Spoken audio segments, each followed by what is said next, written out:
Greetings, LarpForge. Dennis here at Conquest 2015, and I'm here with Ian Knope. Ian Knope. From foreign name. From Having a LARP. He didn't read that. He knew that off the top of his head. I knew that. So, Ian, what do you do? Most of the time, I run Having a LARP, which is a UK-based LARP business. We sell lots and lots of LARP equipment. If you need it or don't need it for LARP, we probably have it. I've been a LARPer for about 27 years. I started off working in LARP. I've run LARP systems on more than one occasion. I spent 17 years being a LARP weapon maker, and quite frankly, I'm probably sick of making weapons. If you want to know how to make a weapon, I will tell you. Please don't make me do it. From there, I was working for a company making weapons, and then I set up Having a LARP with some friends, and we sell lots and lots of things. We travel around Europe and a lot of the UK. We go to about 40 events a year, 40 plus, selling things. How come you just started making weapons professionally? I was in a pub, and my friend who was making weapons already was complaining that their staff member had quit. And he turned to me and said, "Would you like to make latex weapons?" And I said, "Is it hard?" He said, "No." And I said, "Do you need to be artistic?" And he said, "No." And I said, "Okay then." And that was over 20 years ago. Okay. And you had played LARP for 25 years? Yeah, about 27 years. Okay, 27. My first LARP character, I started live role-playing at a club called Labyrinth, which is in southeast London. And they have a character class called the Warrior Priest, which when you first go and play, is quite a good character to play, but as you play it longer and longer, it turns out to be rubbish. Okay. But it was a Warrior Priest. Okay. What is the last thing you played? Well, mainly now, I just have the one character. My name's Gabriel Heel. Hi. While I role-play at lots of events, I don't really play because I've done it for so long, I don't want to save the world. It's somebody else's job. Quite frankly, I'd rather muck around and just have fun in the field. So my character now is a sarcastic man who may or may not have a sword and often has healing powers.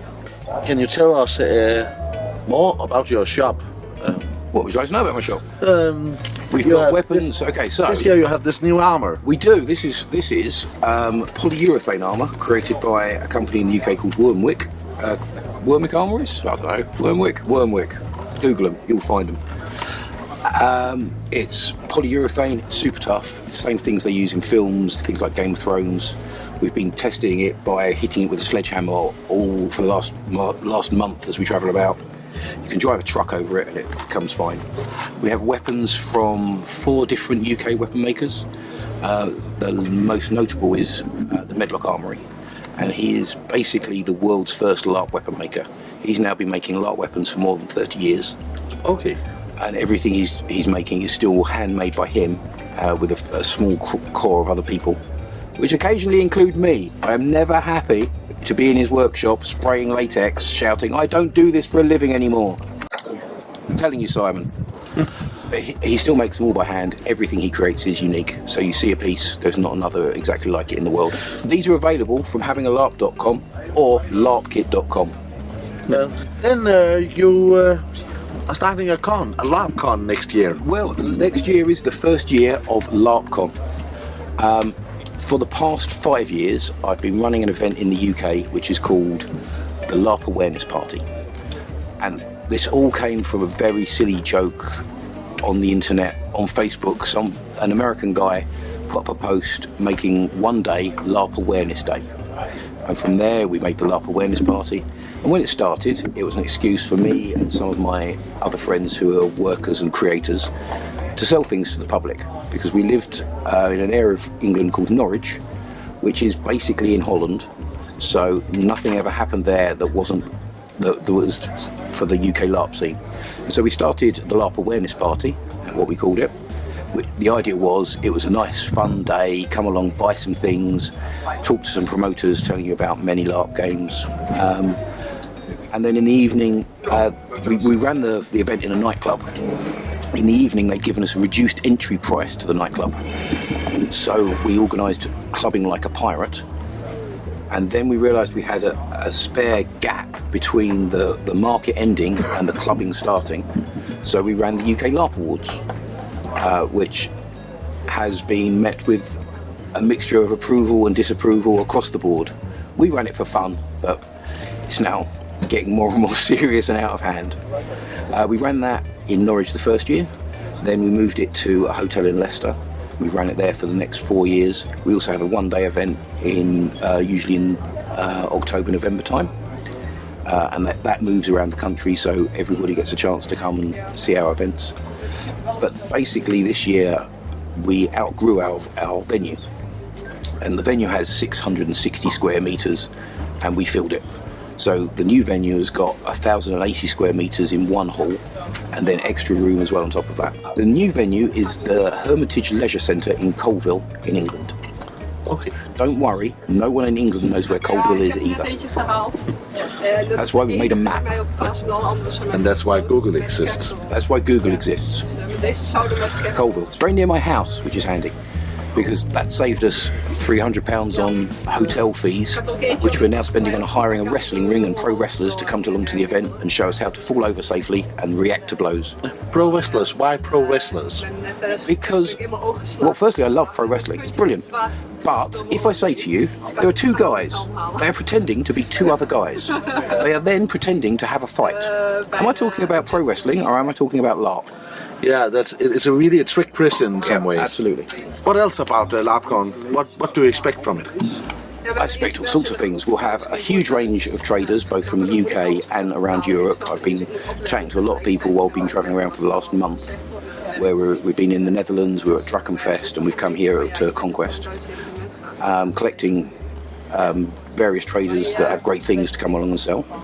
We'll have promoters from various different games. Last year I think we had promoters from 28 different LARP games in the UK, all telling people about their games and doing demonstrations, interactions. We'll have taster sessions for various games. We are running the first ever international combat tournament, so it'll be a team-based tournament, and we'll also have individual combat tournaments. The individual finals will take place in the wrestling ring we have, and the team tournaments will take place outside. It'll be teams of 5 with 2 reserves. Our initial thought was to be England versus Scotland versus Wales, like the Battle of the Nations, where they wear metal armour and hit each other with metal swords. I thought about making it full contact, right up until the point I saw a video of someone doing a flying kick to someone else's face wearing plate mail, and I thought, nah. So I can imagine it's going to be quite robust combat, but it won't be grappling, it won't be unpulled blows, it won't be full contact. It'll be 5 hits per location, 5 hits in total, 2 per location. Everyone will have a tail. If the tail is removed, they are out as well. So it's not just about fighting, some of it will be tactics to get around and surround your opponents. We're looking then also to have a Juggler Tournament, which is a sort of Blood Bowl type game, with, I think it's teams of 7. We're looking to have a zombie run where members of the public do a 5k run or 10k run with obstacles and mud and things like that, and we'll have zombies chasing them as well, just to add the impetus on the Sunday. To get them running. Well, to get them running. Also, largely I run my events to try and raise awareness of live-action roleplay. Because the more people that know about it, the more that will come, the more that will join in. The people who do not know anything about LARPs have been to your previous events. What is the feedback you get from them? Usually they're very excited by the whole process. They want to get involved, and I get told by the promoters that come that they get great sign-ups from people who are both new to the game and just new to LARP in general. So I think it's one of those things that once you see it and experience it, and you find out how easily you can access it and get involved, that just hooks people. I wish you very good luck with the con. Me too, it'll be brilliant. You should all come. Tickets available online now. So remember, if you've got nothing to do, come to LARPCon, and the date is 26th to the 28th of February next year, 2016. With the LARP Awards on the Saturday night. We have a poker tournament on the Friday night, we'll have bands, we'll have singing, we'll have drunkenness, lots of fighting, and a good time will be had by all. That's not guaranteed though. Thank you, Ian. No problem, pleasure talking to you.